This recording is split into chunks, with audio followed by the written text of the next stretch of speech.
사도행전 20장 22절로 24절 말씀을 함께 읽습니다.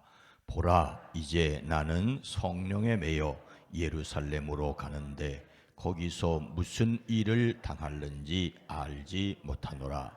오직 성령이 각 성에서 내게 증언하여 결박과 환난이 나를 기다린다 하시나 나의 달려갈 길과 주 예수께 받은 사명 곧 하나님의 은혜의 복음을 증언한 일을 마치려 하면은 나의 생명조차 조금도 귀한 것으로 여기지 아니하노라. 아멘. 오늘도 그리스도 예수 안에서 승리하시기를 주의 이름으로 축복합니다.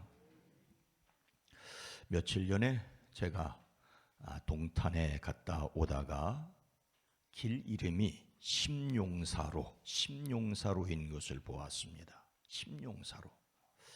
무슨 내용인가를 검색해 보았더니 오래전 교과서에서였던가 아니면 군대서 정훈교육 시간에 들었을 바로 그 내용이었습니다.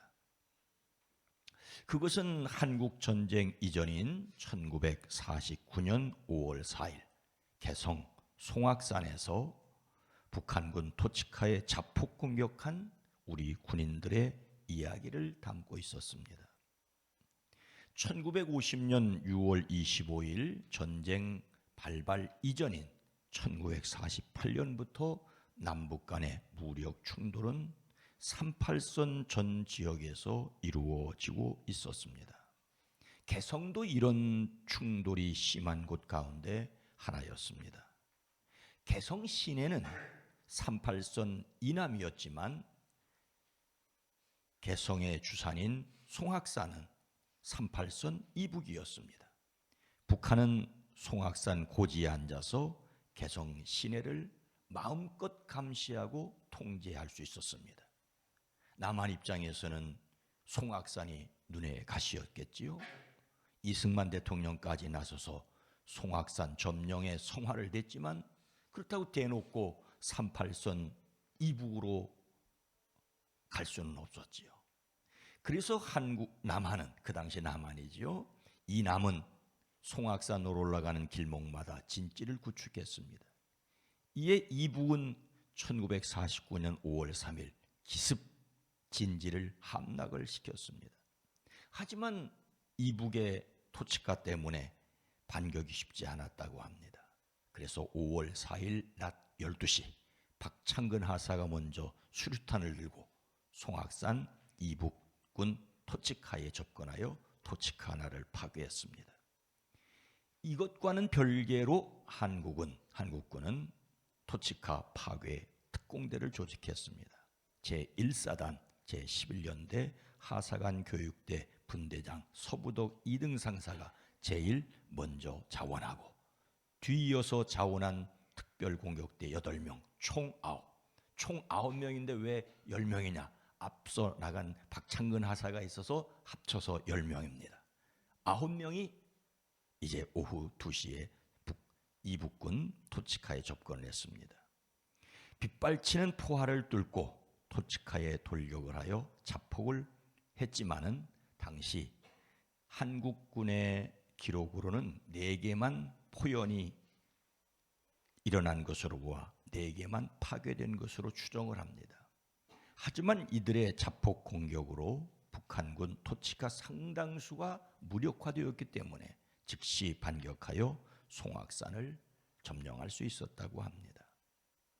군인 정신의 표상으로 추앙받는 이 군인들은 을지 무공훈장을 추서받았습니다. 그들을 기리는 추모 행사도 열리며 그분들의 출신지에 충원탑이 세워지기도 했습니다. 그 심용사 중 한 분이었던 김종해 1등병은 당시 경기도 수원군 동탄면 반송리 사람이었습니다. 그래서 병점역과 동탄 신도시 일대를 잇는 도로의 이름이 심용사로라고 합니다. 물론 거기에 또 추모 공원도 있죠. 국토 방위에 생명 바친 이야기입니다. 안타까운 것은 이 이야기에 여러 반론이 있는 것도 보았습니다. 그리고 정작 이분들이 자폭 공격하여 얻은 그 송악산 일대는 휴전 후에는 6.25 전쟁 후에 휴전 후에는 북한용으로 넘어가서 현재는 미수복 지역이라는 것입니다. 그러나 우리에게 책임감에 관하여 생각하기에는 충분합니다. 예수님을 닮는 성품으로서 책임감은 하나님과 다른 사람들이 나에게 기대하는 바를 알고 행하는 것입니다. 이를 위하여 하나님의 능력으로 맡은 일을 완수하여야 합니다. 맡은 일을 완수한다. 오늘 말씀은 사도 바울의 전도 여행 가운데 있었던 내용으로 책임감을 생각하게 됩니다. 먼저 제3차 전도 여행을 마치며 예루살렘으로 올라가는 바울은 자신이 어떤 일을 겪으리라고 예상하였습니까? 오늘 함께 읽은 말씀 22절과 23절 말씀을 보면 보라, 이제 나는 성령에 매여 예루살렘으로 가는데 거기서 무슨 일을 당할는지 알지 못하노라. 오직 성령이 각 성에서 내게 증언하여 결박과 환난이 나를 기다린다 하시나. 사울이라는 이름으로 바나바와 함께 전도 여행에 나섰던 바울이었습니다. 두 번째는 바나바와 헤어져 실라와 함께 전에 갔던 곳을 넘어 오늘의 유럽인 그리스로 갔었지요. 마지막 전도 여행이라고 할 수 있는 세 번째는 그동안 갔던 곳을 다시 방문하여 새로 탄생한 교회들이 신앙으로 굳게 설 수 있도록 권면하였습니다. 오늘 말씀은 그 세 번째 전도 여행 마지막 부분으로 예루살렘으로 올라가는 내용입니다. 바울은 이제 나는 성령에 매여 예루살렘으로 가는 데라고 합니다. 바울이 예루살렘으로 올라가기로 굳게 결심한 것은 성령의 역사로 말미암은 것이었습니다. 물론 가기 싫은 길을 억지로 갔다는 말이 아닙니다. 그는 성령에 순종하였습니다. 그런데 그는 예루살렘에서 무슨 일을 당할는지 알지 못하노라고 합니다. 이 말은 어떤 일을 겪을지 몰라도 성령의 인도하심을 따랐다는 것입니다. 바울의 인생 목적은 어떤 상황에서든지 자기 목숨 지키는 것보다 자기 목숨을 내놓더라도 성령의 감동에 따르고자 한 것이었습니다. 알지 못하는 길을 성령님께 맡기고 행동하였습니다. 옛 어른들이 그런 얘기를 했던 것을 기억합니다. 인생 모르고 살지 알고 사냐고. 알면 못 산다고. 올 한 해 어떤 일이 있을지 모릅니다. 그래도 성령을 의지하고 담대하게 살아가는 2024년도가 되기를 주의 이름으로 축복합니다. 알지 못하지만 짐작이 가는 것은 있습니다. 성령님께서 이미 일러 주셨고 그리고 이미 걸어왔던 길은 어느 도시에서든지 투옥과 환난이 기다리고 있다는 것입니다. 그의 전도자의 삶은 결박과 환난으로 요약할 수 있습니다. 하나님의 복음을 전하려는데 극심한 고난이 있었던 것이 사실입니다. 오늘날 그리스도인들이 그리스도 따르기가 참 쉽지 않다고 합니다. 그럴 수 있습니다. 하지만 어느 시대나 그리스도인답게 살기란 쉽지 않았습니다. 올 한 해 어려움이 없겠습니까? 어려움 없기를 기대하긴 하지만 행여 어려움이 있다 할지라도 능히 담대하게 이겨가리라는 믿음의 결단들이 있어지기를 주의 이름으로 축복합니다. 쉽냐 어렵냐가 아니라 하나님의 뜻을 따르냐 아니냐를 두고 판단해야 합니다. 고생스러워도 의미 있는 일이 있는가 하면 겉보기에 화려해도 가지 않으니만 못한 길도 많기 때문이죠. 성령의 인도함을 위하여 기도하는 저와 여러분이 되기를 주의 이름으로 축복합니다. 그런데 말입니다. 사도 바울이 환난과 결박이 있다는 것을 알면서도 그 길을 포기하지 않았던 이유가 무엇이겠습니까? 24절 말씀입니다. 함께 읽습니다. 내가 달려갈 길과 주 예수께 받은 사명 곧 하나님의 은혜의 복음을 증언하는 일을 마치려 하면은 나의 생명조차 조금도 귀한 것으로 여기지 아니하노라. 여기에서 우리가 생각하지 않을 수 없습니다. 성령의 인도함 받는 것이 쉬운 길이 아니라면, 힘들고 어렵다면 그래도 그 길을 가야 할 이유가 무엇입니까? 먼저 내가 달려갈 길과 주 예수께 받은 사명이라고 하였습니다. 달려갈 길은 그동안 살아온 인생이자 앞으로도 그가 살아가려고 하는 인생의 방향입니다. 그의 인생은 곧 주 예수님께 받은 사명을 이루는 것이었습니다. 그는 복음의 반대자, 핍박자, 회방자, 사울이라는 이름으로 성경에 등장했었습니다. 그래서 그는 예수님을 그리스도로 믿는 사람들을 잡아오려고 다메섹으로 가다 부활하신 예수님을 만났지요.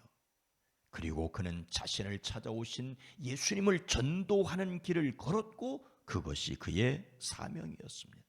그래서 곧 하나님의 은혜의 복음을 증언하는 일이라고 하였습니다. 그가 전하는 예수님이 그리스도라고 하는 복음은 하나님의 은혜였습니다. 은혜라는 말은 받을 자격이 전혀 없는 사람이 받게 되는 사랑을 가리킵니다. 받을 자격이 있어서가 아니라 받을 자격이 없는데 하나님께 사랑을 받았습니다. 죽을 수밖에 없는 것이 아니라 죽었던 지옥 심판을 피할 수 없는 인간에게 예수 그리스도를 보내주심으로 죄를 해결하시고 우리를 영원한 생명으로 인도하셨습니다. 죄의 씻음과 영생은 돈으로도 살 수 없고 그 무엇으로도 바꿀 수 없고 인간이 쟁취할 수 없는 것입니다. 그래서 하나님께서 거저 주셨죠. 그러니 이 은혜를 깨달은 사람은 놀랄 수밖에 없습니다. 영원히 멸망받을 사람이 자신이 한 일과는 전혀 무관하게 온전히 은혜로만 영원한 구원을 받게 되었으니 말입니다. 그래서 이 은혜를 전하는 일에는 나의 생명조차 조금도 귀한 것으로 여기지 아니하니라고 합니다. 정말로 값진 것을 발견한 사람의 모습이지요. 예수님께서 말씀하신 대로 보잘것없는 밭에서 보화를 발견한 사람이 자기가 가지고 있던 모든 것을 팔아 그 밭을 산 것과 마찬가지입니다. 하나님의 은혜의 복음을 증언하는 일을 마치기 위해서는 자기 생명을 조금도 귀한 것으로 여기지 아니할 수 있었습니다. 기꺼이 복음 전도를 위해서라면 생명을 내놓겠다는 각오입니다. 즉 포기할 수 없는 일을 위해 살겠다는 각오지요. 사람들마다 포기할 수 없는 각오가 있는데 정말 그 포기할 수 없는 것이 욕심인지 하나님의 뜻인지를 분별해야 합니다.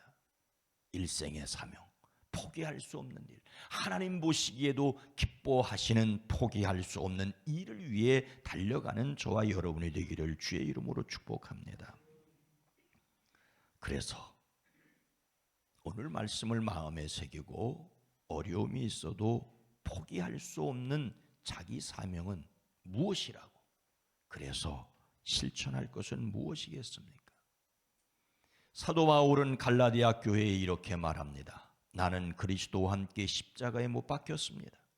이제 살고 있는 것은 내가 아닙니다. 그리스도께서 내 안에 살고 계십니다라고 말하고 있습니다. 그렇기 때문에 하나님의 아들을 믿는 믿음 안에서 살아갈 뿐이라고 말합니다.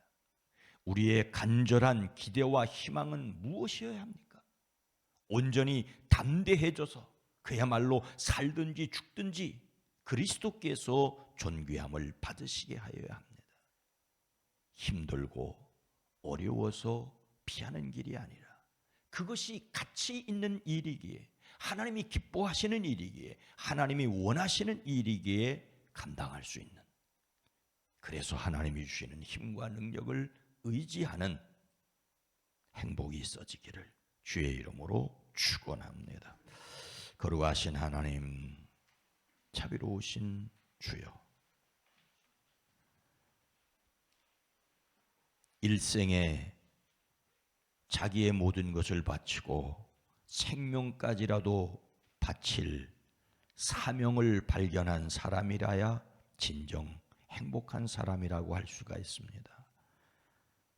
이 행복을 가졌던 사람이 사도 바울이었기에 그는